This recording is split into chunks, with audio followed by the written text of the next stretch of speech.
আসসালামু আলাইকুম সম্মানিত ভিউয়ার্স। আজ সাত সকালে তন্তর বাজারের যে পরিস্থিতি দেখুন।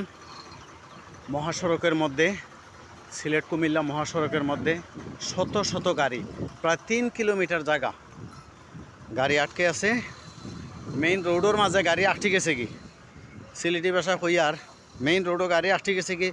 4 লাইনের কাম চলের ও অবস্থায় রোডও গাড়ি আটটানির কারণে অতিরিক্ত যানজট খাইল রাইত করতে কি এই পর্যন্ত বন্ধ রাস্তা।